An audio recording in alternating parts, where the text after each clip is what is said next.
Yeah, my daughter just turned 24 on Sunday, so she's getting her wisdom teeth taken out. So Happy birthday. yeah. Go to the dentist. Yeah, this is her since she works at Kirkwood Elementary. So uh, she's off for spring Right. break.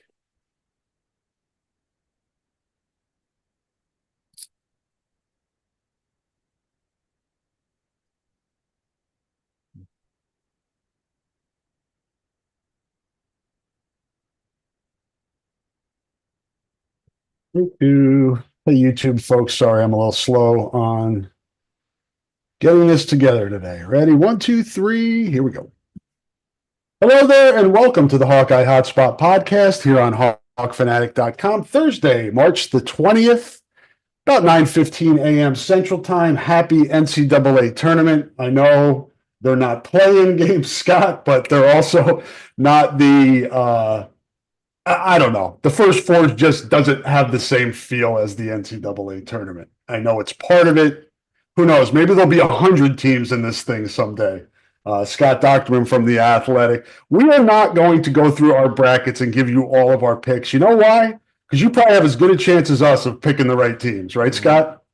Every year it's been that way, Rob. I mean, my I remember with my wife in particular when we used to do brackets when we worked in the same office, and she'd beat me by half the time because she would like the name of the school, like, oh, Gonzaga, that's kind of a funny name, or Maryland. Well, my name's Meredith, so Maryland and Meredith, and we go there. Oh, okay, they win the freaking national title in 2002, stuff like that. Whereas I'm going 5-12. Well, I could see this if this happens and Yep, this. overanalyzing and not getting it right anyway. Yeah, yeah, and it's like goes down to the final minute, and there's a foul with 2.3 seconds left, and you lose, and it's like I over the years, Rob, I think we can all agree to this that the things that everybody wants to talk about and complain about that nobody wants to hear are your near misses in the brackets and your fantasy football team. And Exactly. it's like I want to complain that my guy I sat him out and I would have won, and then blah blah.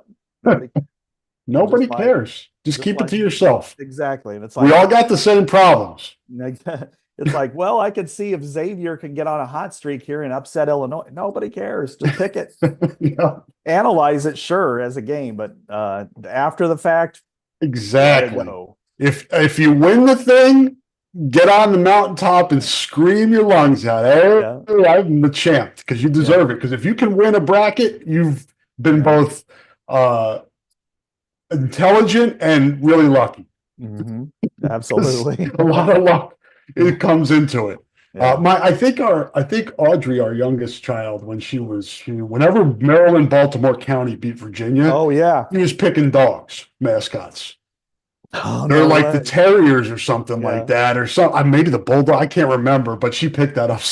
She didn't win the bracket, but she got that one right. But that's just an example of crazy crap that happens in the Yeah. NCAA tournament. I know. It's funny how that works out, but We we will talk NCAA tournament women's side in a bit, but we're gonna start with and also want to let folks know spring football starts next week. There's Iowa football pro day is on Monday. We'll talk about all that stuff next week after we get into it. After we go to pro day, there's no real need to preview that stuff, so we won't spend time on the podcast talking about it, but wanted to let you know that that stuff was going on next week. The women are in Oklahoma, in Norman, Oklahoma for basketball. We'll talk about that.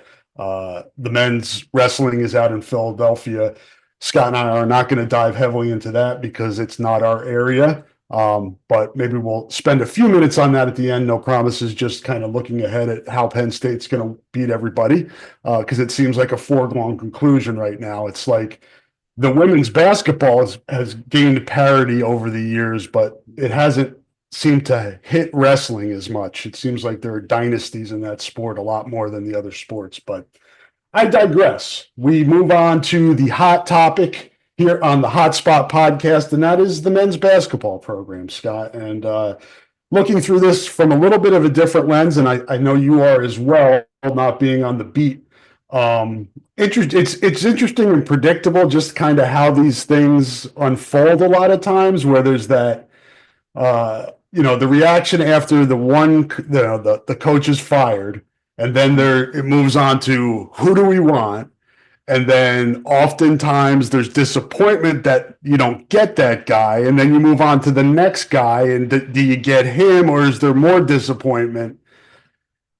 But the bottom line in all this that really, for me, has been frustrating, and I get it because it's still relatively new, but you and I have been talking about it on this podcast for a long time. I wrote about this at the end of last basketball season and keep retweeting the column. I'm done doing that. So you guys have read it or not. Iowa basketball doesn't have money to compete with other programs. We knew that going in. And then the day after, I think it was the day after, the day of Fran McCaffrey was fired, Blake Hornstein, good job from him from the Quad Cities, talked to Brad Heinrich, who came out and said, we're 5 to 6 times behind the competition. Scott, why did people just think that money was going to appear? This is an excellent point, and this is a very healthy part of the discussion, Rob, that Iowa is, and now that I have a chance to look at it in a big picture lens through the Big Ten and other places, Iowa's behind. It's behind in football too, but not nearly as much. Basketball, they can compete in football, right? And they can get a big player, but like this year, if you wanted to go out and get a quarterback and a left tackle, that a Big Ten caliber draft worthy left tackle to go along with your quarterback, you're going to need a lot more money than what you have. You're going to need an extra $1 million because that's what they're going for. And people are like, no way, really? Well, I hate this. Well, I don't care. I'm sorry that it drives me crazy when people are like, I just hate this new world of college sports. Okay. What do you want me to do about it? This is the way it is.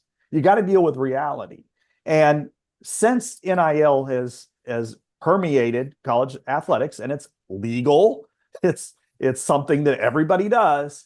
Then we don't need to talk about how we got here again, do we? No. And whose fault it is? No, nope. It's we've said it enough. People need to eventually have to, as you said, come to reality. This is what the landscape is. And when you look at what has happened to Iowa's roster since Fran got fired, why, probably a major reason why Darren DeVries isn't here, although it's hard to turn down Indiana. When you look at those factors in and of itself, money is the reason. If you're Darren DeVries and you have the opportunity to go to, first of all, I know he's a native son. He didn't go to Iowa. He went to Northern Iowa. So I've heard people say it's his dream job. I've never heard him or anybody else close to him say that. I've never heard that. Now, that might be one that he eyed. That might be one that he was looking at and thought, yeah, that would be a dream, or something like that. But he went to UNI. He coached at Creighton for 18 years, 17 years. He coached at Drake for 6 years. Obviously, if you're in this footprint, Iowa looks like a dream job. But if you go and leave the state and then you look at Indiana, which has more resources dedicated to basketball than any other team in the conference, makes the most money on its own, and you have the opportunity to compete not just for Big Ten titles, but national titles, because it's going to take that, you're going to go there. You're not a Hawkeye. His brother was. He's not a Hawkeye. So clear that out. And then you look at the facts of the case with all the players hitting the portal.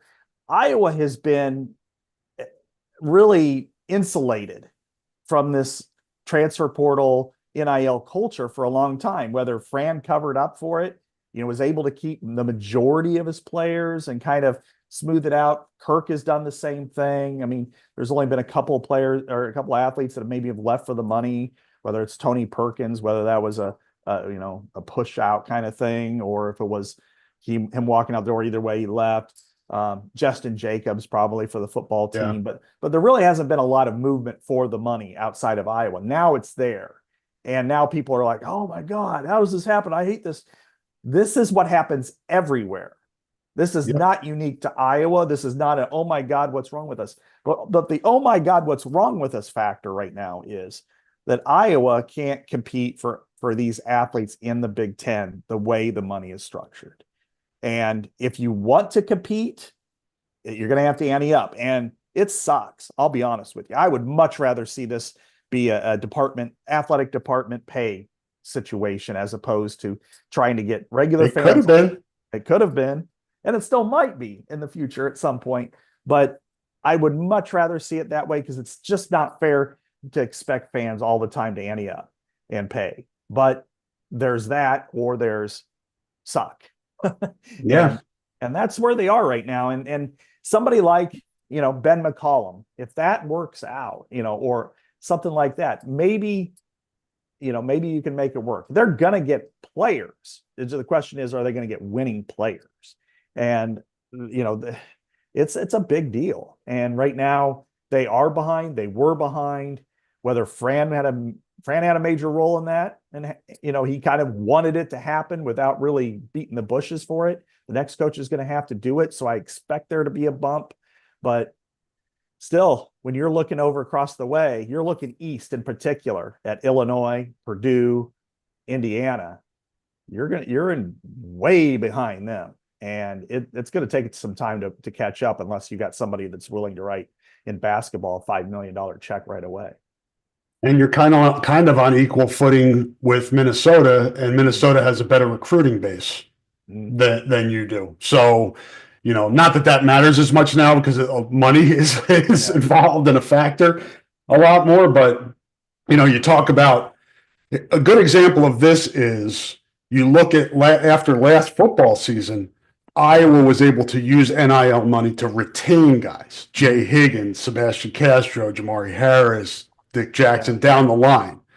They don't have that same ability to do that in men's basketball. Mm-hmm. So that's the difference there. So you got to figure it out. You got to figure out how you can compete with your resources. Again, pieces of the pie. We talked about pieces of the pie back in 2020 or 21 when this stuff started. There's only so much money in the pie, and you have to figure out how to make all of it work to make all of your programs competitive. You obviously want football to be, that's number one. That has to be your priority. But then as an athletic director, you have to do your best with the other sports to make them competitive. And I don't know what that's going to take for men's basketball. It's like that chicken or the egg. Do you invest in it to make it better, or do you try to bring somebody in who can get people engaged and get people involved and build it up that way? Either way, the odds are against you right now. So it's a precarious spot, Scott, really. And whether Fran McCaffrey came back didn't matter. This was the same situation in men's basketball that's been going on now for multiple years. Yeah. I mean, if Fran McCaffrey would have come back, if they would have decided one more year, whatever, you're losing Owen Freeman no matter what. He's gone. Now, the others, I don't know. I imagine I could see Price Sanford staying. I could see Josh Dix exploring things. And those players could still return just because they entered the portal. There are a lot of withdrawals. There are in football and basketball. Once the coach is hired, he has a conversation with the players. They decide, okay, the money's close or the money's there. But you can't expect players to continuously take a hometown discount. That's not fair to them. You wouldn't do it for your job, and they've got a very short window of when they can have this kind of success because you take Owen Freeman, for instance. I mean, he's got 2 more years of eligibility.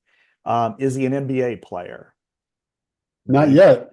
Maybe eventually at some point. Maybe he's a European player, but Owen Freeman on the open market is going to command probably $1.5 million.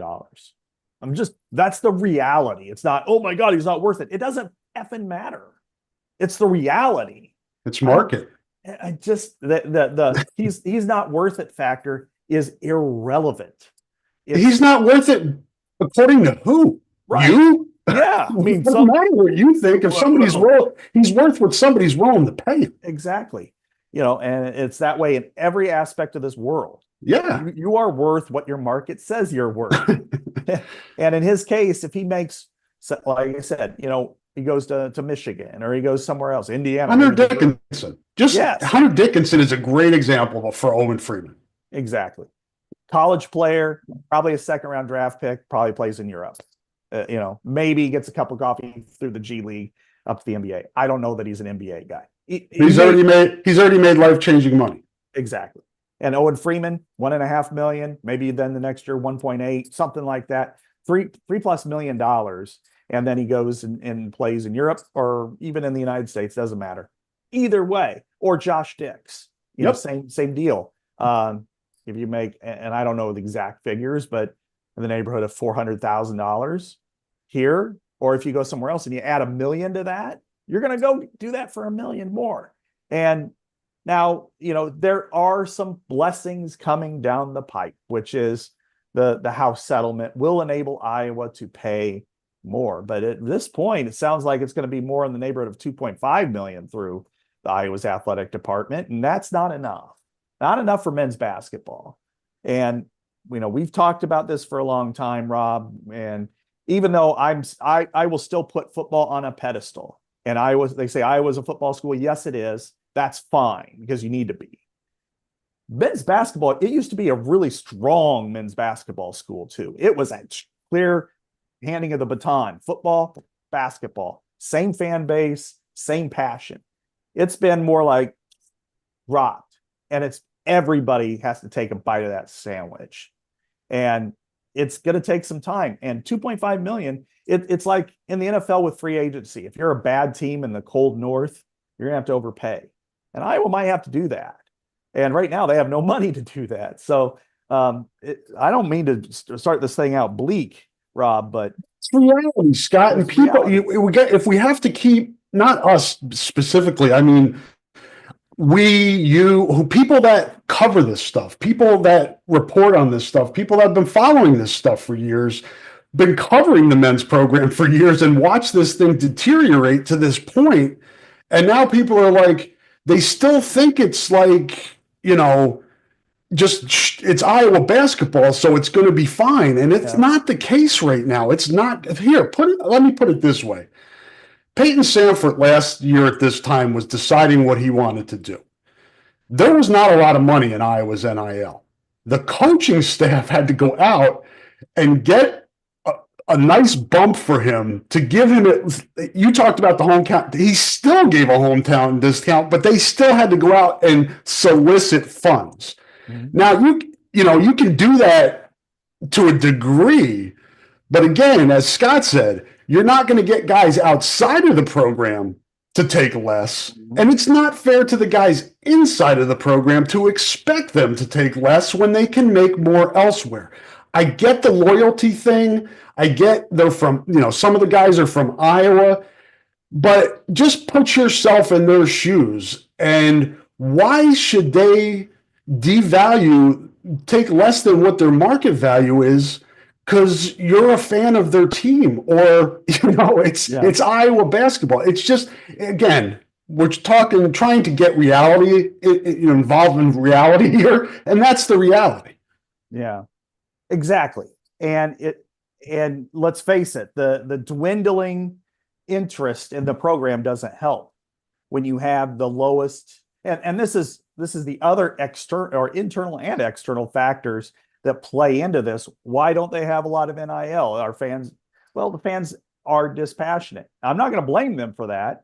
That's a Fran thing. That's an Iowa basketball thing. When you have the lowest attendance in 60 years, I went through all the damn box scores in the 60s because they didn't have it ready. 1965, Rob, was the last time they averaged less than 9,161. And then when you're averaging 5276 butts in the seats, okay, you've got a problem. And that's the reason why Fran was gone in my eyes, because 17 and 16 is a stinky year, but it's not the worst year you're ever going to have. I mean, and the worst, the argument that makes me the maddest is when people go, it's year 15, we should be better than that. What, is he supposed to win a national title every year and be undefeated? I mean, things ebb and flow, And his resources compared to the competition have decreased during the 15 years. Exactly.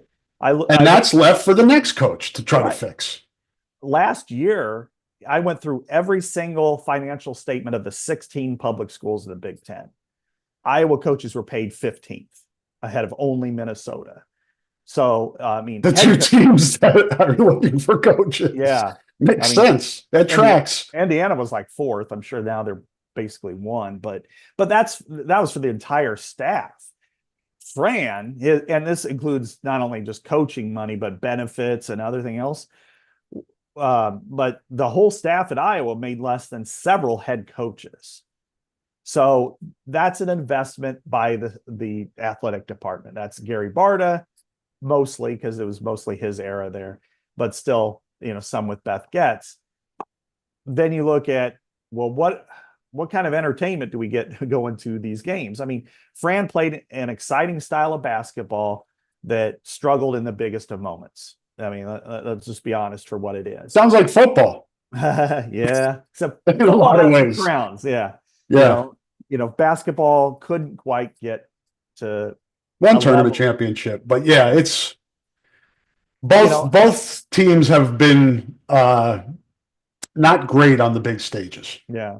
But I would also say that football has a uneven system in some ways, where it's very, very difficult to beat an Ohio State in football, but to beat an Ohio State or an Indiana and Illinois in basketball, it's closer to even and just the structure of the sport.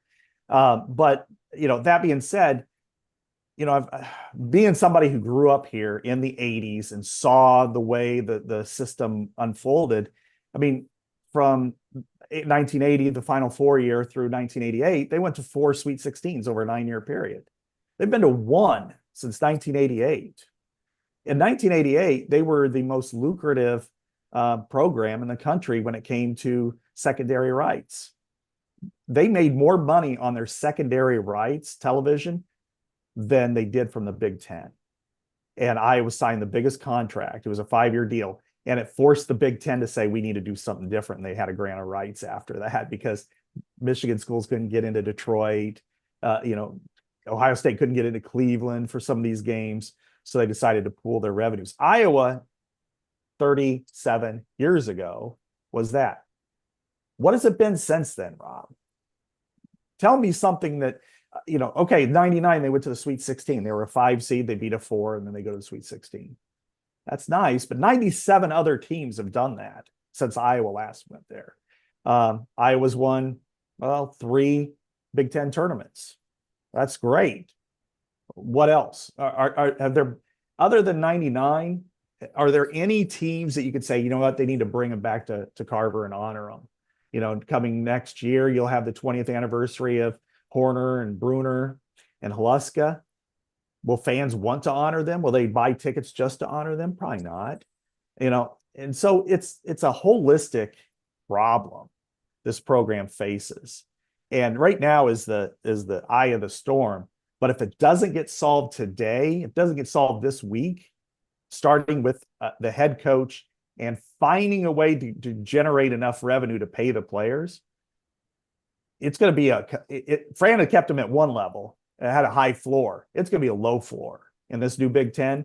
They could be a Penn State. They could be worse than that for a decade if they don't get this straightened out. Yeah, no question. And it's, again, just to get to kind of put fans and listeners here in the chair or the position of candidates for this job. The candidate, it used to be, what are you going to pay me? What's my salary? And that was kind of the main drawing card for whoever the candidate was. I'll take the job. It's a great pay raise, but you weren't thinking about what are my resources, because resources were more even and less fluid before NIL. Now, if you're Darian DeVries, like Scott said, and you have the resources at Indiana compared to Iowa, you're a competitor. You may love Iowa. I grew up in Iowa. I'm an Iowa fan. But again, like the players, you're not given a hometown discount, and you're also not going to put yourself in position to be at a competitive disadvantage right off the bat. You want to know you can compete. So now we're talking Ben McCollum. He's got a good job at Drake. Drake cannot pay a lot of money. And he, but Iowa's not going to be the only school interested in Ben McCollum. How does Iowa match up? Again, he's an Iowa guy, Storm Lake, born in Iowa City. We know, I haven't heard it's his dream job yet, but it may be. But the dream job for coaches now is what do I have to build a roster and what is my salary? It's those two things combined. You're an Iowa fan. Ask yourself, what are you offering? What do you have to offer compared to the competition? And so don't be disappointed because those guys are going to make decisions, career decisions. Because it does, no coach wants to come here and then next year finish 13-19. And it's half full arena again. The bump that they got from their hiring fades. People aren't giving to the program. And next thing you know, you're like, I lost every opportunity for me to improve my career and I'm stuck here. That's the reality of the negativity right now. But I also want to give people hope. And I feel like I haven't done that yet. I don't say, because, and again, you could hire a coach that people aren't even thinking about right now that could come here and succeed. Yeah. And there are a lot of them. Yeah. But like with Ben McCollum, you kind of look and say, okay, what's the competition for Ben McCollum? If he stays at Drake over coming to Iowa, then that it's such a bad problem that now if he goes to West Virginia because his former athletic director at Northwest Missouri State is there, that's still a problem because you're looking at a school that while they have about the same resources, they have more NIL for sure right now, dedicated to basketball. But it's in a league that's, basketball wise, it's a little bit better right now, but Big Ten's good too. That part of it isn't. You got the overall revenue generation, which the Big Ten has over every school, over every conference. But it's fit. And then you look and say, well, Ben McCollum is from Iowa. He grew up in Iowa. He went and played, NIAC and then Northwest Missouri State. When I was actually there, I was in St. Joe when he was there. I looked it up just to make sure. Coach there had Northwest Missouri State is basically Iowa. I mean, Maryville, Missouri. It's only 15, 20 miles away. Then he came to Drake, Des Moines. As you said, he's from Storm Lake, St. Mary's, and was born in Iowa City. It all leads to Iowa sounds like a really great place. But if you can't compete with West Virginia all the way across the country in an area that, maybe is a little bit foreign, then you've got a serious problem. Same thing, now if Texas lets go of its coach today and Texas comes calling, that's in the same vein as Indiana because of the resources. So then you've got that one is a little bit different. So, there's all kinds of things to really look at, but but the positives for Iowa are that if you're a good coach, this is probably the worst it's going to be. That if you can recruit even players that you're not going to pay a lot, that maybe you build a foundation. Maybe it wouldn't take. Look at what Ben McCollum did at Drake. He brought 4 guys from Northwest Missouri State, including Bennett Sturtz, who becomes the Valley Player of the Year. I've seen Division II ball when I was down there from Missouri Western and Northwest Missouri State and Washburn and Pitt State and Missouri Southern and all these schools. And there were players that were legitimately good enough to play mid-major basketball. That just they're good players everywhere. Yeah. One reason or another, they ended up in Division II instead of, 1AA, so, but, coming to Iowa, if you can maintain it, maybe you talk Price Sanford into staying and withdrawing from the portal. Maybe you hit the road and coaches have to do that. I mean, Fran had to do that for Peyton Sanford, but everybody's all coaches do that. They hit the road and they probably do that a little bit better than Fran did, to be honest with you, to get more money. But then you've got to figure out if you can nudge the fans forward. There's a lot of fan experience that needs to change. That's athletic department related, and that's also basketball related. Yeah, Carver's a whole different discussion. Yeah. I mean, But it's part of the discussion, no doubt. because shit, Rob, we've been talking about this for 20 years, more 20 years, about Carver. And yes, it's full for the women, and yes, it's full for wrestling. But is that because of Carver, or is that because of the product on the floor? It's product on the floor. Men's basketball has been pretty good, and people aren't buying, for one reason or another, haven't been bought in, and it makes it look really bad.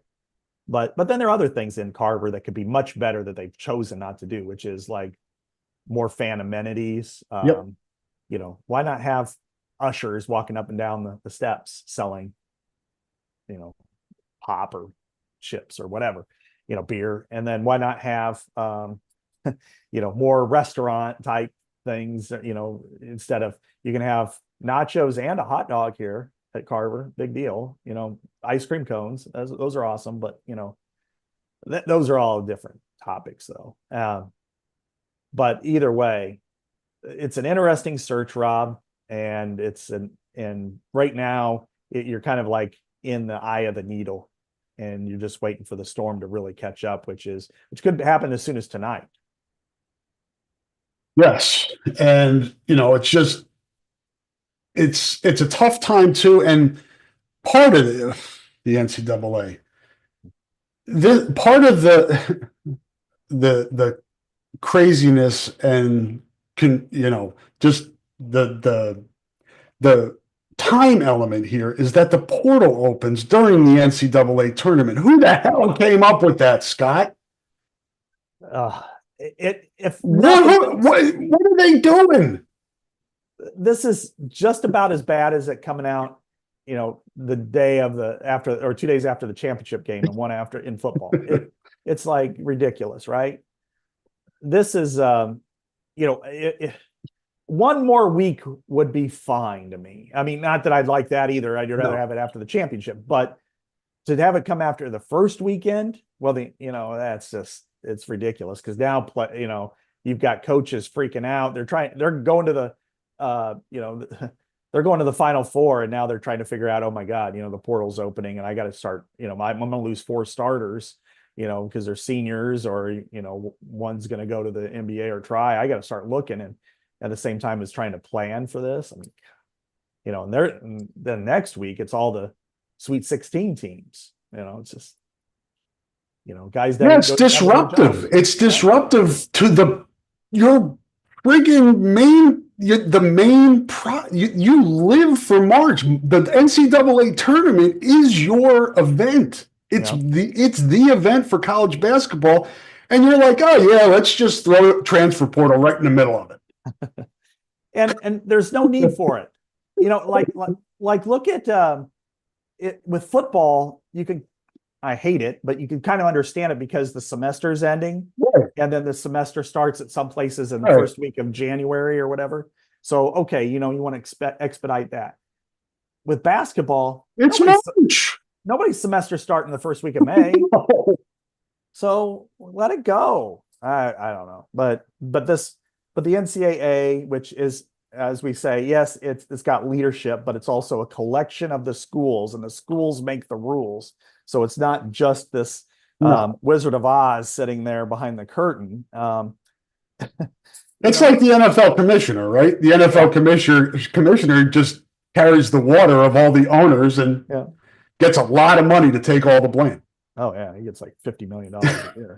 So I'd take that too. But yes, you can say whatever you want about me. Yeah, but the NCAA, but yeah, this one's ridiculous, and you think about it for coaches who are leaving their programs or interviewing for jobs. You just got to make sure, oh crap, what do I do? I mean, you're trying to have these discussions. You're trying to keep players from going to the portal if you decide to stay, and that the players understandably want to know, hey, if my coach is leaving, I'm hitting the portal. It's so. And it's another thing on their plate. Like this weekend, the players are playing in these super important single elimination games, but also on their mind is the transfer portal opens next week. If we win, great. if we lose, now I got to figure out where I'm going to be. And the coaches that are of those teams, as you said, are what does my roster look like? What do I have? Who am I losing? Who do I need? All of those things right in the middle of the NCAA tournament. You would hope, and I think this is the case with most schools. Well, basketball more than probably football, is that if you have let's say a rotational guy on your bench and then you go to the Sweet 16, that after this weekend that they could have a heart to heart and the player will say, I'm going to enter the portal, but I'm here with you through the end of the season. Yeah. And with basketball, because the end of the season is such a short period of time, it's not it's not as like football. Then you got to wait for this playoff game and that playoff game or this bowl game 3 weeks away or whatever. With basketball, it's like if you enter it on Monday, you're playing again on Thursday or Friday. So yeah, and basketball's so transient in its nature anyway that I think that could be part of it. But then again, you might have a superstar want to do that. What if you're somebody, I don't know, take any of your top mid majors or borderline mid majors that are in the tournament and they have a great, they get to the Sweet 16, they're going to be like, I want to get paid, but I don't want to wait and lose my chance here. So I don't know. Yeah. And, getting it back to Iowa, guys are going in the portal, but you don't have a coach yet when it opens next week. So again, you want to get the right hire, you want to make the right hire, but you also need to make a hire. Mm-hmm. Exactly. You have to make a hire. You have to have somebody that can build a roster. Yeah. And it's not like it was with with like, say, Gary Barta's other two searches. Those were eras where you could wait for a while. I mean, you didn't want to wait all day, but you didn't have the portal. You didn't have NIL. You didn't have to, you could delay as long as you needed to. I mean, I remember with Todd, it was announced right before tip-off of the championship game between Florida and Ohio State. I went down to Atlanta when that took place, and then he was introduced on Tuesday the next day. With Fran, that happened. He was hired on Palm Sunday, and so it was Monday. So I think it was like maybe the Monday, it was the Monday after the Elite Eight games. So even then, that's long. In today's world, that's long. You can't do that anymore. And there were a lot of twists and turns with both of them. I'll say this because I went through, I remember covering it daily in a minute by minute with the Gazette and both of them. And I FOIA'd all those documents, all the contacts, everything that they got and they received. And the first one, I got a lot more. First one was, they had, a coach at Winthrop named Greg Marshall who was interested. They had a coach at Marquette named Tom Crean that was interested. They had a lot of coaches. Dana Altman was interested. He was at Creighton. And it came down between Kevin Stallings and Todd Licklider, which I don't think either one really turned out to be would have been a great fit. He had memos of understanding written for both of them. One was $1.4 million per year for Stallings, and one was for 1.2 for Todd. And Stallings backed out, and then it went to Licklider. And then for Fran, the well had dried up there because Iowa, if you remember at that time, didn't have a shovel in the ground for a new practice facility. And the facilities were really bad. They were on a horrific run of games. And so the interest was very low from the outside. They were getting buzzed by mid-major coaches. The one that they centered on was Brian Gregory. And what I guess, was he at Dayton at the time? He was at Dayton at the time. And he was, kind of a protege of Izzo. Yep. And what I remember from this was, and I heard this kind of in a person that I was really going between with all this information, was that they really wanted to interview him, but they were in the NIT Final Four. and he wanted to coach in the NIT Final Four. And I was like, no, we don't want that. And he's like, I want to interview for this job. Absolutely. But I want to wait till I'm done with the NIT. And I was like, we just can't wait that long. And then he's like, well, no, I just can't do it then. And then they offer him a job verbally, not written, so they don't have to say there's a record of it. And he's like, I just can't do that. I want to coach my team in the NIT Final Four.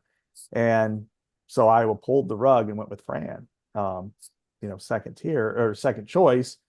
Turned out to be a pretty good hire, I think, overall. I mean, where's Brian Gregory now? I have no idea. I don't either. So maybe they got the right guy. And that's just an example again of sometimes you end up with the better fit, even though maybe what you think is a better fit passes on you. You know what I mean? So it's hard to football. Yeah. Same thing. I mean, Bob Stoops, well, I went through that. I remember calling Ohio, making phone calls to Ohio to Stoops' people. That was kind of Pat was doing kind of the lead stuff at the Press Citizen at the time, and I was kind of trying to find, different sources in Ohio and connected to Stoops and all that. And I remember how disappointed the fan base was when he went to Oklahoma and Iowa ended up with Kirk Ferentz. Yeah. I did one of the first stories and the longest story I ever wrote for The Athletic was revisiting that whole, situation and the number of candidates, who was interviewed, what they recall.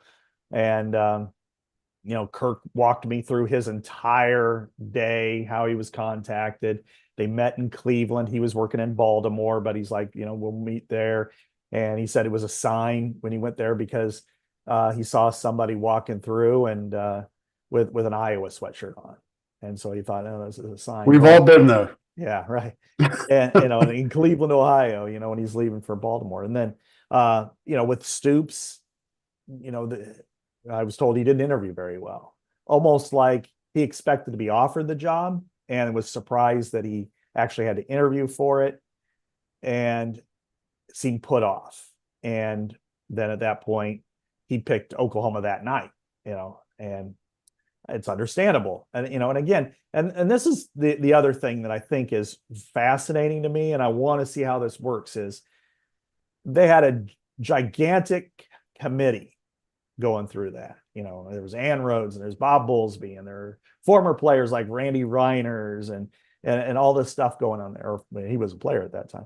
And then you look at Gary's two major searches, same deal. He had a committee. Bob Hansen was on it. Fred Mims was kind of his right-hand man in both of them, and some other people, but faculty reps. Beth's doing this on her own, and I'm intrigued. I'm not. Some people are yelling at her on social media that she's terrible and all that stuff because that's effective. Yeah, that's a good use of your time. Excellent use of your time. but hold that thought, Scott. Hold the thought. Let's take a break here real quick. I was just looking at the time, and we'll come back and talk a little bit about Beth and how she got to this moment, which is her kind of defining moment of her career to date. So we'll talk about that after the break.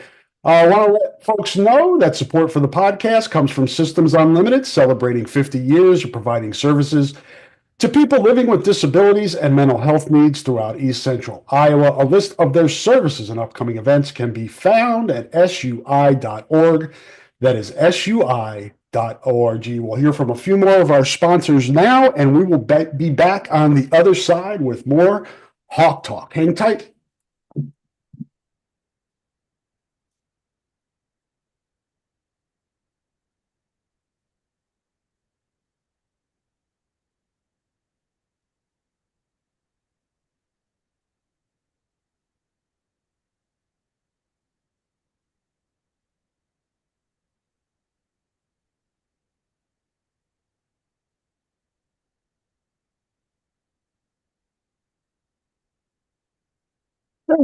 Here on the Hawkeye Hotspot podcast to let you know that switching is easy. We do it all the time. We switch on the lights.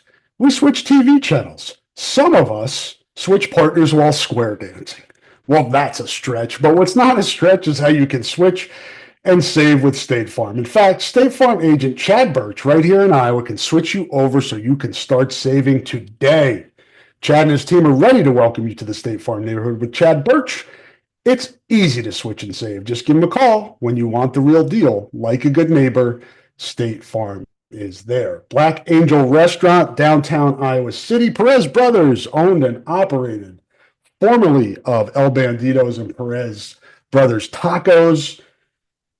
Black Angel Restaurant, live music on the weekends, great food. Go check them out. Black Angel Restaurant, downtown Iowa City. You notice Scott is working on his heater, I think, or something over there. I got my Jets mug. Nice. Justin Fields, Yes. Tyrod Taylor. Good luck to the rest of the league. And draft somebody in about the third or fourth round. Jackson Dart? Yeah, if he's there. Yeah, absolutely. Maybe even second round there. Yeah, I know there's been some buzz with they like him, so we'll see. I'm just happy that the other guy is gone. Yeah. Well, he's having trouble finding a home. That's with his personality, that's shocking.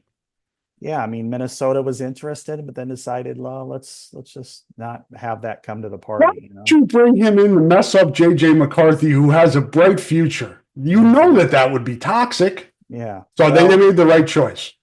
Exactly. It's like go get somebody who isn't Aaron Rodgers in personality. Yeah. He's Aaron Rodgers that without the talent that the old Aaron Rodgers had. Yeah, exactly. So you just had Aaron Rodgers, which is not good. No, he wasn't. He was okay towards the end again for the Jets as a passer, but he wasn't a Pro Bowler, and then you got to bring everything else in there too. So Tyler Shug from Louisville is a guy that I think is a guy that he's older. He's been hurt a lot, but if he's healthy, he's got the ability to be like a second to third rounder. He might bump up just because of that ability, but is a guy like the Jets said, you know what, let's just take a chance on him in the second round. See what we got. And, if he's only a backup, oh, well, he's a second rounder, you deal with it. But if he's all of a sudden he beats out Justin Fields, you feel pretty good about that. So. Yeah, I saw our old friend Zach Wilson get another big contract. What are they doing in the NFL? Sometimes I don't know. I don't get it, but everybody thinks it's kind of like the NFL teams are like the girl who thinks they can fix the bad guy, the bad boy. It's like, I can make him, I can change him. And except it's with quarterbacks and it's with bad quarterbacks and turn them into good ones. And you look at like a Sam Darnold and you think, oh, it's possible. Baker Mayfield, well, he can be pretty good. And but then I look at Zach Wilson, I think he's got a great arm, but what else? Yeah, at least they had football acumen, But yeah, and you're you got Tua as your starter. You probably need a good backup. Yeah. Exactly. So, all right, let's jump back into some Iowa talk here. We've bored enough people with our NFL fandom. We talked about before the break, Beth Goetz, this being her first real defining hire of her career, because that's how athletic directors are really remembered at the end. I mean, there's means to get there. You have to be a good fundraiser. You have to connect people. You have to run a good department. All of those things are important. But from a public perception standpoint, it's who did you hire as your coaches and what did they do in their career? And this is the Lisa Bluter hire is hiring Jan Jensen was a great hire, but it was a lot more seamless than this. Much different situation. This is the one that people are going to look at and say, did she make a good hire or did she not make a good hire? And she's, as we talked about, one arm tied behind her back, maybe on this. So it makes it that much more difficult. The degree of difficulty of getting this right. If you don't know what it is, listen to the first segment before the commercials, and we explained what position she's in. But this is tough. She's in a tough spot, no question. But this is where athletic directors go from being. Go from just being a leader of a department to really elevating their profile and their legacy. we could talk all you want about all the things that Gary Barta did as far as building this and doing that. Frankly, he's judged almost always, except for the lawsuit, judged on his coaches, who he hired, who he retained, and who he let go. And that's the same thing here with Beth. Letting go of Fran, that's a big step. I mean, it's a polarizing decision for a lot of people and then you want to at least give people hope that they're getting an upgrade. And, and I'll say this, that on the floor, Fran wasn't bad. I mean, and again, that 1 year at 17 and 16 is kind of a mulligan for somebody like that. That's, okay, well, things didn't work out. He had injuries. A couple of the transfer portal guys weren't as good as we thought. That happens. We'll go get him next year. That would have probably been, if the stands were semi-full, that's probably would have been the final outcome. But you just can't do that when you're looking at the arena and there's 2,800 people there for Minnesota or 4,700. Yeah, you ask yourself, is Fran going to get people back? Yeah. And you don't know for sure. It's a judgment call. And she felt like she needed somebody else to rebuild this program. And I'll say that I don't think age was a factor, but when you do look at if he probably wasn't going to change his personality and the things he wanted to do. And then you also look at the fact that, his sons are coaching, how much longer does he want to do this? Is this something you want to hang on to for one more year? Or is this something that, we better just go ahead and cut bait now? I mean, it happens all the time with players like in the NFL, because it's like, it's just better to be 1 year too early than 1 year too late. Yeah. And maybe in the coaching realm, it's the same thing. I mean, what if Ben McCollum leaves, and goes to West Virginia for a year, and then holy cow, he ends up at, take your pick, Kansas. He replaces Bill Self, and then he's a great coach, and you're like, we blew our opportunity for something like that. So I think that's understandable, but you do want to at least encourage your fan base that, we can, we're making an upgrade here. We're moving in the right direction. We're in, but by her not using, a panel of people, experts, search committee, as everybody else has done, she's setting out on her own venture. And it's fair in some respects because it's her ass on the line. I mean, she makes a bad hire here, everybody will remember it. Just like, I mean, with Gary, you look at, he handled the Alford situation beautifully. He didn't have to pay a buyout.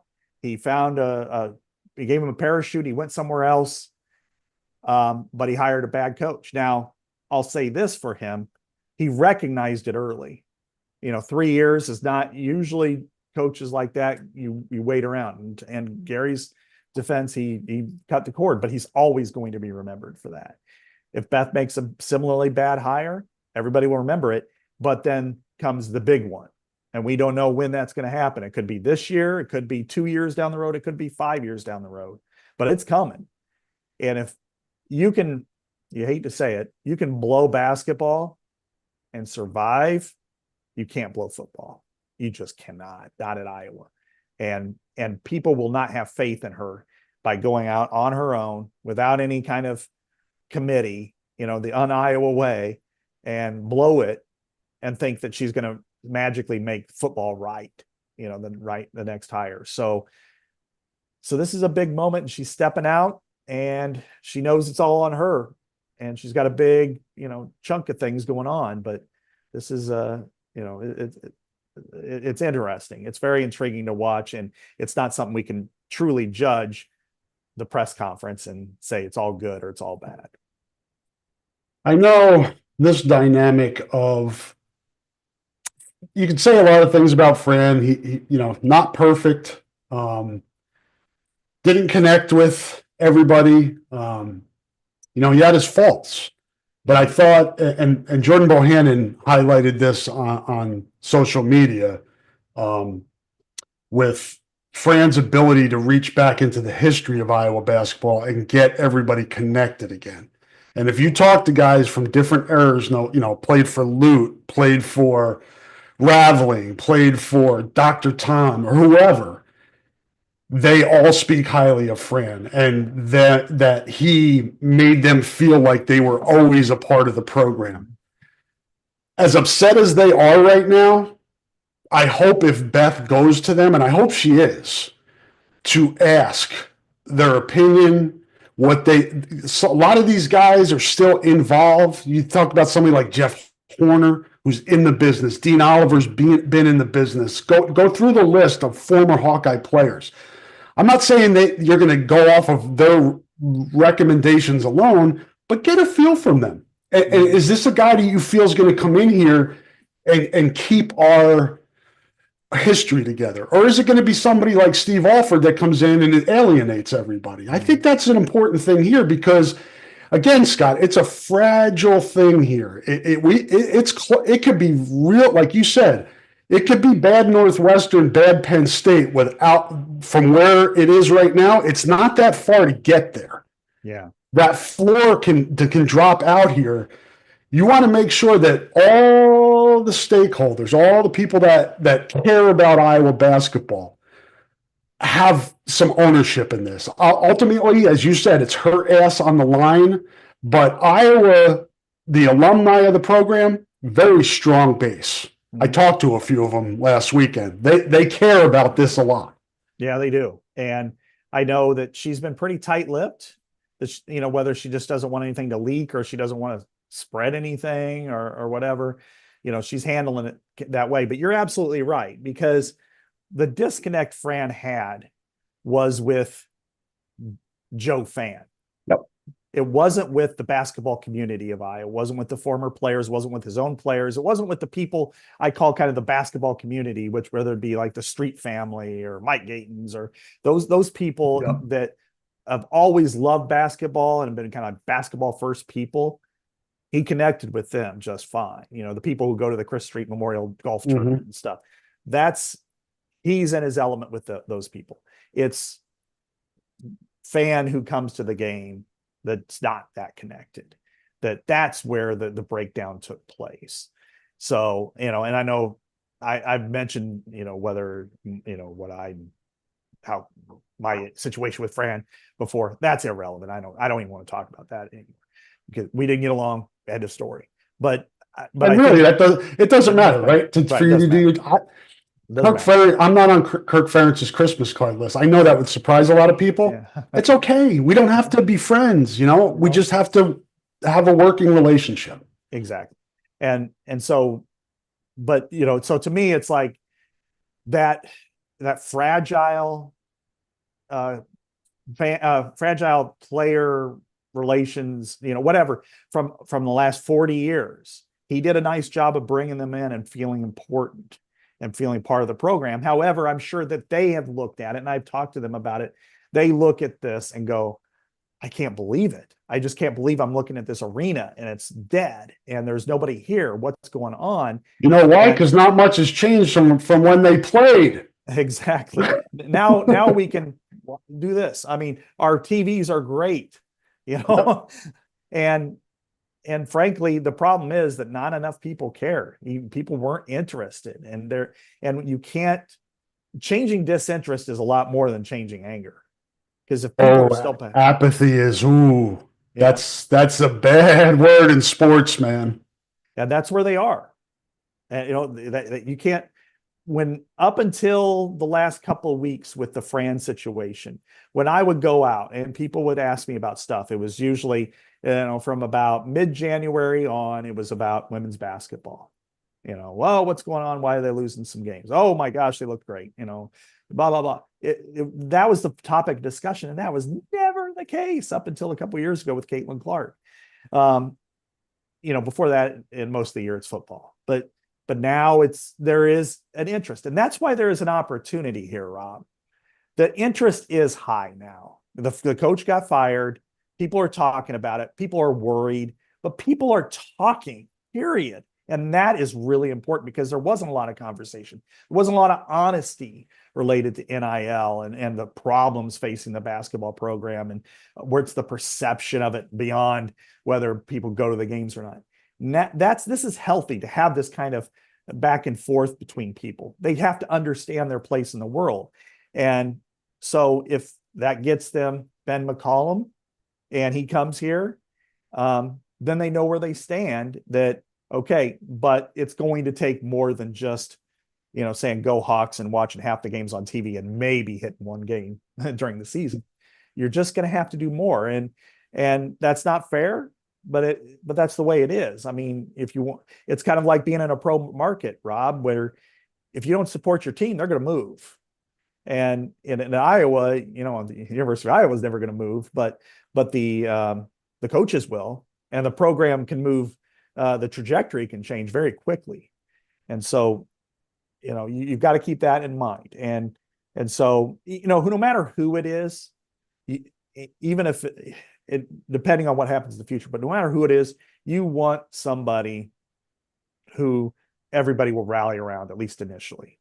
And then, of course, if they lose to Iowa State, then you can hate them and do whatever. But they have to connect with the fan base. Yeah. They have, it's a new day, and it's probably going to be maybe somebody on social media that can connect with fans that way. And hey, come on out, and we're going to be. We've talked about all these things that could help the program, all these ideas that might be able to help the program, Scott. Maybe play Drake and UNI, maybe one a year, maybe just to reincorporate them in. Move the damn students. I'm not even going down that road again. That has to be done now.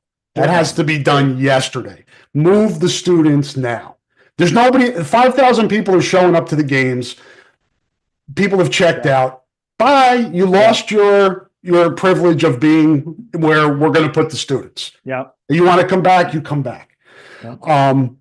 Some type of summer stuff, off-season interaction with fans. You talked about barnstorming, whatever the case may be. You've got to start almost grassroots here, Scott, and from the foundation and build it back up. Yeah. You got to, have a day at the Iowa State Fair. Yeah. Great idea. You know what? We're going to have an Iowa picnic at Kingston Stadium or something like that. All the players will be there, and you pay to meet them all because it goes to their NIL. But we're going to go up for a Colonel's game or something like that. It's going to be Iowa night. We're going to sponsor fireworks. They're going to throw out the first pitch. Of course, the Colonels would kill for this because, but just. And it could be Colonels wear the Hawkeye jerseys that night. Yeah, exactly. Things like that. They auction off the jerseys. There you go. You've done more marketing than they have. We got ideas. But, whether it's, another one would be like, hey, it's the second Saturday in June. You know what? We're going to have a giant cookout, hot dogs and soda. And, and you're all invited. We want you to come here. We're going to take every picture. We're going to talk. We're going to have fun, just get people in the door. And, then you have, like I said, barnstorming workouts. Hey, on this Wednesday, we're going to go to, West Des Moines Valley High School, and we're going to have a workout. We're going to invite you all. Herky's going to be there, the cheerleaders, just something. Bring in some ex-players to sign autographs. Exactly. Anything, everything, just get it moving, get people talking about it, and when people talk about it, that means TV and radio and print and online and podcasts will talk and write and show it. And then that means it's in front of people. Yes, it helps media, but it's not about media. It's about what people want. That's why people haven't written about them that much. And you do that enough that they're at the forefront. Like this would be a perfect year for the PTL, Rob, if it was around, because you're going to have all these new players, new coaches. We could always ask, okay, what's it like? What's he like? What's he doing? What are you doing? Blah, blah, blah. What's your role? Get people to know him, and so have a workout at Carver Hawkeye Arena for everybody. You've got to get people engaged. You've got to go where they are. And we're talking about things that were in place. Yeah. The in-state games, the primetime league, shirts and skins, Midnight Madness. Yeah. You go down the list of things that aren't there anymore, and those are fan engagement. That's fan engagement. Yep. And but as we know, Rob, and fan amenities and all these other things, that's where they need to start. That's just a starting point. But that's what's going to help launch the interest, launch people paying attention, piquing interest, making sure people might say, you know what, yeah, maybe I will go to this game, or maybe in some cases, they're not even watching them. They don't even Yeah. care. And now maybe they'll watch them and then they'll say, oh, I like it. Maybe I like this new coach. I like the way he talks. I like the way he acts. That brings things upward. And like I always thought that another bad thing that Iowa's done over the years is they have like Letterman's Day, and then they bring them all down, and then they kind of now announce their name and they wave, and that's it. Cripes, you should have alumni nights and bring in a couple of somebody's. Imagine the 1980 Final Four team. And you don't have to bring them all in. You can just say, we'd love to have you, or the 1987 Elite Eight team, or, next year, definitely something related. I think they need to celebrate the 06 team. I do too. You had great people, great Bruner, Jeff Horner's fantastic. Adam Haluska is great. Luke Recker, bring him in, and then show the videos at halftime of, Luke Recker's unreal Big Ten tournament. And then, ladies and gentlemen, and then if you can do that, you build that bridge to the past, because Iowa has a great history, but they have a really bad tradition right now. And that the tradition is, when you're going into quarter century, your tradition is shot. The history is great, but the tradition is shot. They need to build that. And you have the opportunity. And as you said, Rob, with the attendance being so bad, and butts in the seats being even worse, now's your opportunity to say, if you're Beth, say, we're changing. We didn't want to bother Harvey and Ellen, and moving their seats that they've had for 30 years over here. So they can read and knit. Yeah, they can knit and read and run up the concourse with 4.5 minutes left. Now it's in a tie game. Yeah, in a tie game, and maybe watch from the top. But let's just listen to Dolphin and Bobby, and they'll tell us what happened on the rest of the way home, so we can get there. Now it's time to put the students there, and that's the one that you really need to reach out to, not only for today because it creates your great atmospheres, but in 15 years. Yep. I'm doing a story about everybody's favorite team, Iowa State. And you want to look across the state at what they've done.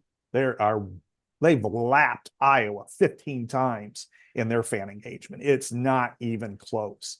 And one of the things Jamie Pollard, was we lost 2 generations of fans when we lost 15 straight to Iowa. Yeah. We had to figure out how to get them back. And one of the things that they did was, instead of having golf tournaments like they used to, it's like, oh, then, they'll show up to this one and this one and this one and this one. And then people get mad at them. If, Dan McCarney didn't come to this one, I'm pissed off. Instead they would say, all right, well, they canned it. They canned all of it and decided we're going to do a caravan, and we're going to make it about kids and families and fun. And, everybody gets an autograph, and everybody, with door prizes, all this fun stuff. And it's not the stodgy old I clubs that we covered. It was more about youth. You're engaging fans. Yeah. And I've been to both of them. I've been to a million I clubs, and I've been to a lot of Cyclone caravans. Cyclone caravans are 1,000 times better, because you see parents bringing their kids, they're running around, they're chasing after Cy, they've got all these kids activities, and then they've got the coaches there, and they're willing to talk, and it's so different. And I think that's you don't want to always look at Iowa State, but you might want to in this regard, because you look at the way that university has changed in 20 years. It is night and day. It is not the same school that it once was. And they got there by fans supporting them. Mm-hmm. I mean, here's an interesting statistic. From 96 through 2010, they had 15 games where they had 50,000 fans. Only 15. Since then, they've had 85 straight games where they have 50,000 fans to football. Their donations, their budget has increased almost 6 times because of that. They've done, because they are engaging fans. They're bringing in on a Saturday night in June, they're showing Frozen on their big screen, so fans get to go sit on the football field and watch a movie together. And Iowa could do the same, and Iowa tried to do the same thing, I think. But those are the things that bring people in. So if you're bringing in your kids and they're 8 and 6, and they love the movie Frozen, and then it's like, oh, that was so much fun, and and any kind of family activity that's fun, you remember. And okay, and then you go to, well, let's go to a game sometime. Okay, and then they go to a game, and then they decide, you know what, this is fun. Let's do this over and over and over again. And that's why Des Moines is really 50-50. And you could argue it either way, but it wasn't that way 20 years ago. And I know I'm speaking a lot about Iowa State. Nobody wants to hear it, but it No, is. but I mean, it's relevant. Yeah, it's 2 hours away. Yeah, it's the same people in the state. It's it's a good it's a good model to look at. It really is. Whether you let them know that or not, you don't want to give them any credit, but it's worthwhile to see what's happening there to see if you could replicate it. Yeah, and I think it can be done. This is not a dead school by any stretch. I mean, they're selling out football, they're selling out women's basketball, they're selling out wrestling. NIL for those other 3 sports are great. It's men's basketball that has been on a low trajectory. It's at a bad spot, and it's not so much on the floor. Fran's done a nice job there. But they've had actually related to history. Yeah. When you consider where Iowa's been in the program, Fran kind of fits right in there with Dr. Tom. Dr. Tom had more March success, but not great success. But ultimately, I think it's not breaking news, but that's been the biggest part of the apathy, right? Is when people are watching the NCAA tournament, their team's not doing what they wanted to do. Yeah. And the main factor, I look at comparing Dr. Tom to Fran. Did this a few years ago. I think you almost have to remove their first 2 seasons, because Dr. Tom walked into the greatest situation in Iowa basketball history. Fran walked into the worst. And so it's kind of unfair to compare them on their, it's like, if Fran had BJ Armstrong and Roy Marble and Ed Horton and Brad Lohaus and Kevin Gamble and players like that, he might have been pretty successful too, right out of the gate. But then you look at Dr. Tom's last 11 and Fran's, 13 now or something like that. Dr. Tom only once got to the Sweet 16 after that. He had, I think over his last, 11 years, they made 7 tournaments, and they won every first round game, but they, lost every one of them but one. And again, that was a 5-4 game. You remember that was Iowa's reputation nationally. Yeah. Always pick Iowa to win the first game and then to lose the second. Yeah, exactly. and Fran's been there, 7 times? Would have been 8 in the COVID year. Yep. And won 4 of the first round games.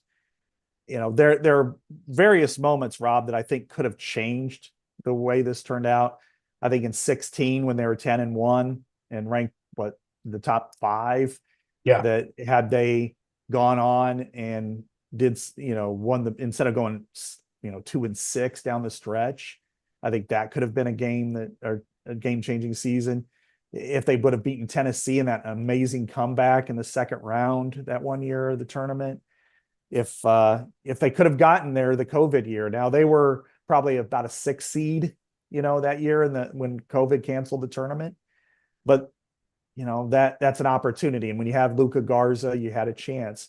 The COVID year in Indianapolis, you're a 2 seed. You got to do something. You didn't do it. The next year when you win the Big Ten tournament and people are finally like, all right, this is awesome. You got Keegan Murray. And then you go lay an egg in that first round. I think that might have been the worst one, Rob. It's a cumulative effect. It really is. I truly believe it's a cumulative effect over the years. People just they were tired of pushing the rock up the hill and getting let down. You've got to capitalize when you have those opportunities. The women's team is really the best example of it ever happening last year, because they had unbelievable opportunity, outsized expectations, and they did it. He got all the way there. I didn't think they could. I thought, this team might be even better, but they may not make it. But they did. even without a true center. And I think, football, we've seen it before that they have great years and then the next year they, stumble back to the mid pack. Basketball, they just haven't gotten to that mountaintop yet, or at least, done anything there. So I think that's the problem, that Iowa just hasn't been able to capitalize on those moments where your team's surging, you're getting into March, you feel pretty good, and then bump. You just want to continue that momentum in that discussion. And it doesn't help when you look across the way and you think Iowa's bad right now. The COVID year at Iowa State, and they were 2-22 and 0-18 in the Big 12. They fire their coach, and the very next year they go to the Sweet 16, and they've been there twice out of the last 3 years. That leaves a mark, because you're compared to your peers, compared to Iowa State, you're compared to the schools around you that you consider your rivals, and they're all going places and you're stuck. And that hurt Fran. And then if Fran could have built a lot more equity with Joe Fan and people would have come, he could have said, all right, but Fran's not built that way.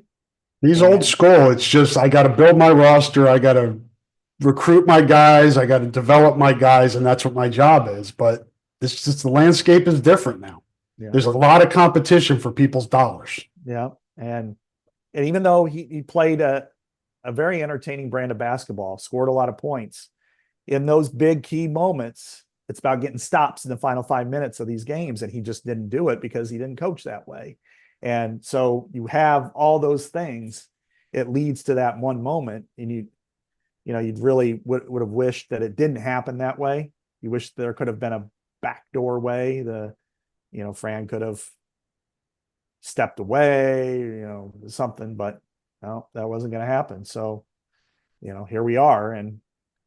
But I do think that there is an opportunity here. I think there's an opportunity to build the program. You could say that, Fran was clearly the best since Dr. Tom at connecting with people, but it was only a percentage. They haven't had anybody that's had that connection since Dr. Tom. And you and I both covered the end of the Dr. Tom era. It was waning pretty hard then. When he missed out on Rafe LaFrentz, that was like, here's another old school one, Rocky IV, when they cut the Russian. That's when Iowa's basketball machine really lost some steam. And by the end, people may not want to admit it, but there were more people that wanted him out than wanted him back. Yeah, and he also, towards the end, pulled away. He was not into doing the I-Club circuit. Yeah. He was not engaging with fans as much as he did earlier in his career, and maybe that's just over time, right? You have a certain window of time where it works at a given place. 15 years is a long time, and we say it with Kirk Ferentz, when you are at it for that long, you build up a lot of critics and a lot of people and you build up reputations, right? We know Kirk Ferentz is the offense. That's, and with Fran, it was defense. The Fran fade was a popular thing at the time, even though that wasn't accurate. Correct. Yeah. But it's just these different narratives and criticisms form over time. And eventually you're fighting apathy, right? Yeah. And Kirk Ferentz has been able to fight that off through the tougher times, right? 2014, the stuff with Brown, they've been able to overcome that. It wasn't the case with men's basketball. The apathy set in, and that's why Fran is no longer here, as you said. Yeah. Because if they would have had, if you think about this, Rob, in 2015, if they would have went 7-5, it would have been there. Yeah. Or even if you flip 15 and 16, it probably would have been there, because same old issues, same old Iowa, blah, blah, blah. That's football. That's football. Yeah. But Kirk, and this is probably the difference, Kirk can connect with average fan, people who meet him, like him. He's personable. It's a different personality, but he does a good job of connecting with regular fans. And he does a good job of, when things start to get tough, he finds a way to advance it, which is 5 straight years of mediocrity from 2010 to 14. I mean, they were pretty bland. And then 12 wins. And he shook up some things. He changed the way he did things. He changed practice schedules. He was more conversational with people. He has made those changes. And I don't think Fran ever did he change anything over his 15 years. He didn't change anything. He didn't decide, you know what, I'm going to hire a new coach and focus on defense. If he would have done that, people would have been like, okay, I got it. You know, that's important. And we would have In written fairness, though, Kirk was forced to make a change. He wasn't going to fire Brian. That one was different. that one was definitely different. Yeah, and there are some inherent, we talked about earlier, it is a football school. There are some inherent advantages of being the football coach here. Because really, I think, there was a period there, I think, like during the late part of last decade where Kirk was a lot more visible, media-wise, doing interviews. He doesn't do those as much anymore. I think some of the criticisms of his son pushed him away from doing that, but he doesn't need the media exposure. He doesn't, because Iowa football is Iowa football. Yeah. You can't run it the same way in basketball. Well, you have 7 home games in Iowa football. In basketball, you have anywhere from 16 to 20. And, they're dedicated to Saturdays. They're events. They're social events. People go to football because it's an all-day adventure. If you're playing at 11, people are in the parking lots at 7, tailgating, seeing their friends, drinking beer. You can't do that in the middle of January in Iowa for basketball. You can't sit in your car and you can, but they would probably take you away if they saw you tailgating in 10-degree weather. Or we have a much bigger problem with climate change. That's another podcast. Yeah, that's a whole other podcast. But it is an all-day event, and people gear up for it. Now you get into the kind of the issues after that would be how many season tickets you have. They've sold out the stadiums all year since 2021, so 4 straight years. So there's clearly an interest, and it's a different animal altogether. But and the other thing is Kirk is, whether it's been suggested or he's done it on his own, pushed his assistants to be more in the front of the cameras, than he ever did before. I mean, that's true. 10 years ago, it was, you got him at a bowl game and one, I don't even know, sometimes not even the spring, and then on media day, and that was it, so now it's a regular occurrence, and that's good, and that's healthy. And so, but that being said, when you talk about basketball, the coaches are usually more outgoing anyway. It's a sport that's different. Football's, generals, and they're, tacticians. So I think that no matter what happens, that you're going to see a more forward-facing Iowa program. It's just, but all the things, the roadblocks, they've got to overcome it. And if they don't, it doesn't matter how popular or nice or fun the program is or the coach is. If you're in the bottom, if you're barely fighting to get into the tournament, Big Ten tournament every year, you're going to have some problems long in big picture. Yeah, it's a precarious situation. As we said, it's kind of, a super important time for Iowa athletics and Beth Goetz. And she really needs to get this one right, because the floor and the bottom could fall out of this if she doesn't. So let's talk about women's hoops. We'll lift people up here. We brought them down. Now we're going to lift them back up before the end of this thing. We don't have a ton of time here. We've already run about an hour and 15. So Iowa gets a 6 seed, which we were saying if they could get into that 6 range, not bad. And all things considered, Scott, this is a pretty good draw.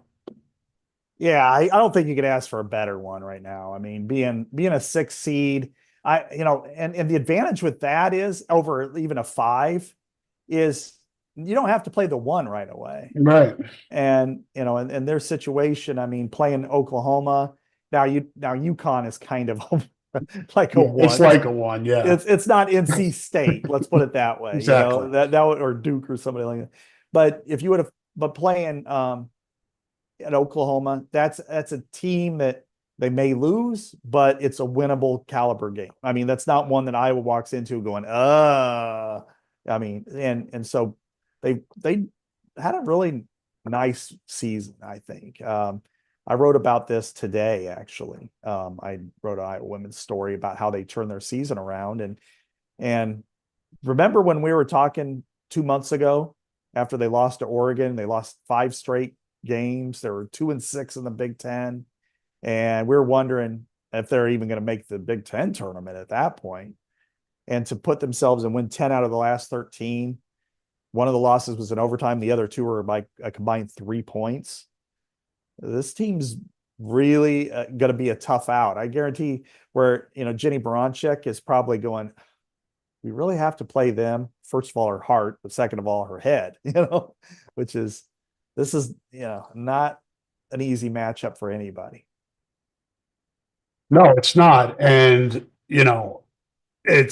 you think about the experience on Iowa's roster at this, that they have the players playing at this time. They will not, they're used to playing at home in the early rounds, but this group is seasoned enough. The foundation, the base of this team is seasoned enough that it will not be intimidated at all playing at Oklahoma. And it's not like they're having to be at UConn or South Carolina or somewhere like that. This one is a little bit more manageable. And there's some really good storylines. Scott, the Murray State game, it's a kid from Waterloo West, right? Yeah, Hallie Pook. Covered them. I saw them play Liberty. Her and Williams for Oklahoma were teammates at Waterloo West. Williams is on Oklahoma. Pook is on Murray State. And then there's also one of the Jones sisters is on Oklahoma as well. She had transferred from Aubrey Jones transferred from Iowa State to Oklahoma. So a lot of Iowa connections here, Scott. It'll be a cool site. The Oklahoma Norman site will be cool. A lot of people that know each other. Yeah, that's always a neat thing, a neat aspect to this. I think wasn't there one year, a couple of years ago, maybe they played, I think it was Illinois State in the first round at home, and it was a Regina player. Yeah. Yep. And on the she had Illinois a good game too. Yeah, she did. And I apologize for not remembering her name. Yeah, I know. I'd have to look it up, and unfortunately I apologize myself for that. But this is anytime you have those connections, I think it's neat, especially in the first round. And it's random, not as much for Oklahoma, but for Murray State. I've been there. I covered a college football playoff game when I was at Western Illinois my senior year. Most miserable trip I've ever taken, because you got to go. Illinois is just straight down. It's so far, and it's like across the Ohio River, and it rained the whole time, and then it snowed the whole way back. And I'm in my tin can car in college, and what a nightmare that was. But anyway, they're a high scoring team. I mean, this is the highest scoring team in the country. It's a Valley team too, for people that with all the conference realignment, they're in the Valley, so they play Drake and UNI. Yeah. So this is it's not an opponent that especially being a 6 seed. The flip side of that is an 11 isn't exactly like you walk in the door and go, oh yeah, it's not like playing last year, Holy Cross or whatever. You're playing a team that's been competitive and been pretty good. So if you play poorly, they'll beat you. But you think that if Iowa plays at a high level, what they're capable of and how they've executed the last 2 months of the season, that this is probably a team that they should be able to beat and then compete against Oklahoma on Monday. And I'd imagine that this would be a Monday night game. Iowa is still a brand in women's basketball. I mean, I have Caitlin Clark anymore, but it is a brand. And if you have SEC Big Ten, you have Oklahoma, Iowa, it's gonna probably be the primetime game, I would imagine, on Monday night, because Iowa still gets eyes, a lot of them. So, but then they got to win on Saturday early afternoon as well. Yeah, all high scoring teams in this site. Oklahoma had put up 100 a couple times this year, I think, and so. It may come down to who can get some stops in the important time if it ends up to be in Iowa and Oklahoma, because both teams can fill it up. Yeah, exactly. So, but It has been, I'll say this, and it's kind of unfortunate, the women's basketball team, which we've actually been more for most of the season, has been at the forefront, now is kind of the footnote in some ways, which is unfortunate. But I think it's been really fun covering this team. It's a different vibe than what they've had with Caitlin Clark and Kate Martin, and even going before that with Monica and McKenna Warnock and all them. This team is much looser. Those teams, and I think I don't think this team was earlier. I thought that this team was a little uptight earlier. At least there was a feeling out process. Maybe that's a better way to put it. What's my role? Yeah. What do I need to do? Especially with Lucy. I think Lucy was afraid a little bit of overstepping. And I don't mean that as far as they felt the pressure, no question about it. But I just meant as personalities and their togetherness, their chemistry is much different, vibe wise. I mean, the Caitlin era, they were very businesslike, and they kind of had to be, and they had to, so especially last year, to navigate what was, they were the Beatles and going on the road and then at home and everything. This year they're much more laissez-faire in life. But yeah, she talked me through the situation with how much pressure that they felt and how much pressure she felt, because here she is coming to Iowa as a big free agent signing. And there's an example of NIL helping you. Yeah, right. And but early on, she struggled. She's like, I struggled to get the offense. And then you look, and you have Hannah Stolke, who was out for a while with knee surgery. Then Sydney Falter had the same thing. And so it takes time to build your endurance, not just your wind, but your actual endurance of your muscles and your body parts. And then Lucy's trying to figure that out. And then at the same time, they've got a new coach, and you've got everybody else filling their new roles. And you got a bunch of young, talented freshmen who are really inconsistent because they're freshmen. And you're trying to build this on the fly when you're playing good teams. I mean, like, all those teams are what, in the NCAA tournament, Maryland, Indiana, Oregon, Nebraska. I'm missing somebody, but so you have all of that at the same time, and you're losing really close, excruciating games where you're missing a layup, at the buzzer. You're missing free throws, like in Lucy's case. But they got it.